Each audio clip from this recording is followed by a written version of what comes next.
Happy Saturday.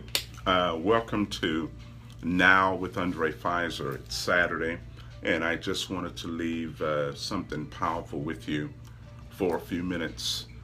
The first one that ever notices your worth, the first person to ever notice your worth is you.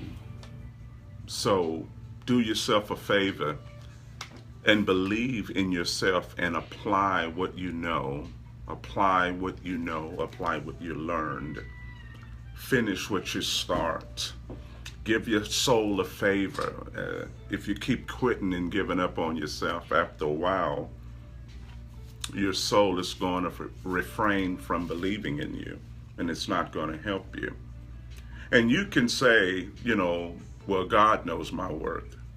Well, He just didn't find out your worth this year or when you were born. As a matter of fact, you had a relationship with God before you were ever born.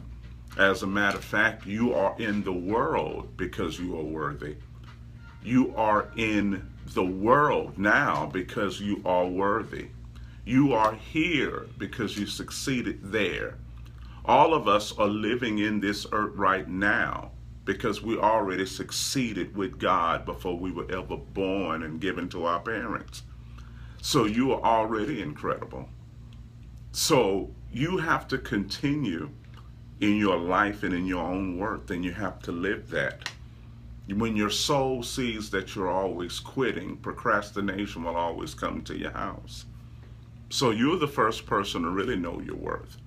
You're the first person to know it. So live what you know and complete what you start. Believe in yourself. What is believing in yourself? Is it just saying I can do this particular thing? Is believing in yourself like I can stand in front of people? Is it meaning I believe I could stand and speak to people? Or does it mean I believe in myself enough to know that I belong in this universe? I belong here. I belong here. I don't feel lost. I belong here. I'm not alone. I don't feel alone. I belong here. My place and my worthiness and my contributions are valid. It's not a matter if I could make a contribution to you and you like it and accept me, but it's when you could make a contribution to your world, to yourself, and accept yourself. How many of you that are listening to me have fully accepted you unconditionally? It's not a matter if somebody else can forgive you unconditionally. Can you forgive yourself unconditionally? Do you know something about you that other people don't know that's hindering you from trusting yourself?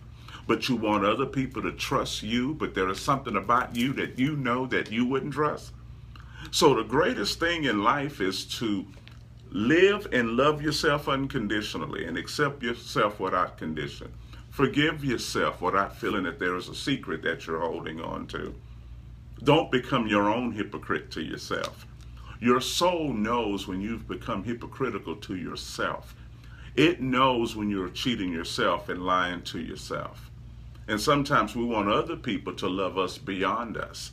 We want other people to accept us beyond our own acceptance because we don't have the strength to accept ourselves.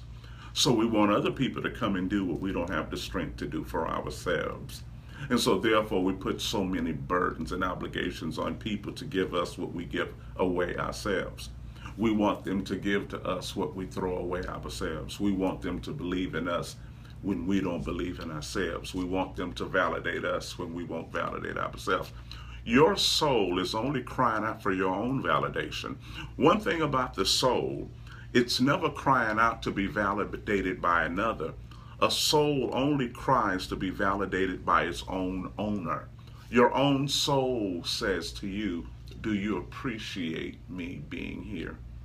Your own soul speaks to you and it cries and says, do you appreciate that God gave me to you? Your own soul cries out and says, do you believe that God gave me to you? Your own life cries out to you and says, do you believe that God gave me to you? Your gifts are God's confirmation of saying that we were together before the world was.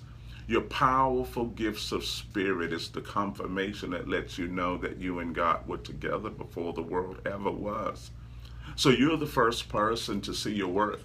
But the more you stop believing in yourself, the more it'll be hard to believe. The more you feel you're unworthy, the more you'll stop believing in yourself, and procrastination will come. Procrastination would come because it says it belongs here. It feels it's necessary. Excuses and procrastinations come as a defense against transformation.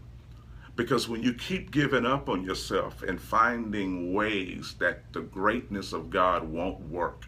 See, we say it in theory that it'll work, but in our hearts, we don't believe it'll work. So excuses and procrastination comes to defend you from transformation. It's a defense against change. It lets you know that change is close, but procrastination will come and it will say, you're not ready, but I'm going to keep you here. You're not ready.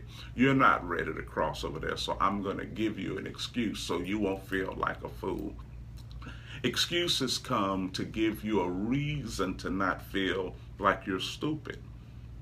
It knows that we have an ego problem. And so our procrastination and our fears and our excuses will come to give us something to do so we will be distracted from transformation because it knows we have a pride problem. We don't really like to see ourselves as ugly as we really are. We don't really like to see ourselves as fearful as we really are. So our own devices will create a scheme that will let us feel confident while afraid. Our own creative device